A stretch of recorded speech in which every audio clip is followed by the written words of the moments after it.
네, 마약 청정국 하면 우리나라가 거론되던 때가 있었습니다. 그런데 이제는 옛말이 됐습니다.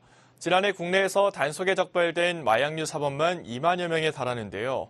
이 중 60%는 39세 이하였습니다. 마약류 사범의 저연령화가 가속화되면서 각 행정기관은 마약 대처에 분주한 상황입니다. 이재용 기자입니다. 지난해 집계된 국내 마약류 사범은 총 18,000여 명입니다. 이 중 59.8%가 39세 이하였는데 5년 전에 비해 109% 급증했습니다. 30대 이하 청년들, 그중에서 10대 이하 청소년들이 이 마약류에 노출되었고 쉽게 중독된다는 건데요. 더 빨리 중독되고 또 회복되는 기간은 훨씬 더 길다는 통계가 있습니다. 그 이유가 뭐라고 보십니까? 미래에 대한 어떤 폐해에 대한 정확한 정보를 알지 못하고 있다. 화목한 가족의 균형이 깨지고 또 사회생활을 해야 되는데 모든 것에서 본인은 차단되고 고립됩니다. 그 위험성을 제대로 알아야 되고. 마약류는 국제우편과 특송화물, 항공여행자 등 여러 경로를 통해 국내에 반입되고 있습니다. 마약 청정국은 이제 옛말이 됐습니다. 수도권도 예외는 아닙니다. 지난해 4월에서만 마약류 단속에 4,600여 명이 단속됐습니다.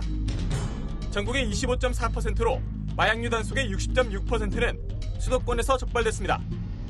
적발된 마약 종류는 향정신성 의약품이 가장 많았고 대마와 마약이 그 뒤를 이었습니다.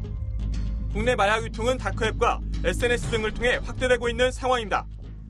대검찰청은 모니터링 시스템을 통해 인터넷에서의 마약류 판매 광고를 24시간 감시 적발하고 수집된 정보는 일선검찰청에 전달해 마약 유통 수사를 확대하겠다고 밝혔습니다. 지역에서도 국민의 건강을 보호하기 위한 움직임이 이어지고 있습니다.